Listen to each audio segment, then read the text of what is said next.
Երեխաներ, այսօր մենք խոսեցինք սննդի բազմազանության մասին, խոսեցինք սնունդների օգտակարության մասին, եւ ես ուզում եմ այսօր ձեզ հարցնել սպիտակուցի մասին։ Գիտնականներն ինչպես են անվանել սպիտակուցը։ Պրոտեին։ Իսկ ինչ է նշանակում պրոտեին։ Պրոտեին նշանակում է առաջին տեղը զբաղեցնող։ Կեցես։ Իսկ ինչեր են բառը։ Հունարեն բառը երեխաներ պրոտեինը։ Սիրելի 6-րդցիներ, ես հիմա ուզում եմ ձեզ հարցնել, որ մթերքներում կա սպիտակուց։ Սպիտակուց պարունակում են ձուկը, Ձուն, հացը, Կեցեք, միսը, կաթը, կաթնաշոռը, օպրես, պանիր, կեցեք երեխաներ։ Երեխաներ, ուզում եմ ինձ ասեք, թե որ մթերքներում կան ճարպեր։ տավարունց, Այո,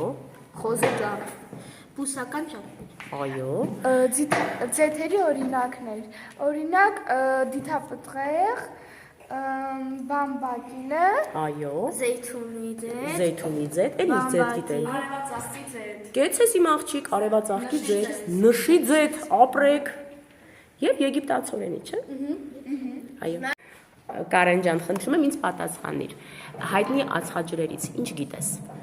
հայտնի ածխաջրերից է օսլան եւ շաքարը, Կեցես իմ տղա։ ջրեր կան նաև հացի, շիլաների, բանջարների մրգերի, եւ հատապտուղների մեջ։ Այո, եւ հատապտուղների մեջ։ Հանքանյութը պատասխանատու է յուրաքանչյուր օրգանիզմի բջիջի համար։ Խնդրում եմ ինձ ասեք, որքան ջուր է հարկավոր մարդուն օրվա ընթացքում։ Մարդուն օրվա ընթացքում պետք է 2 լիտր ջուր, Այո։ Մարդը որքան կարող է ապրել առանց ջրի։ 3-4 օր։ 3-ից 4 օր։ Կեցես։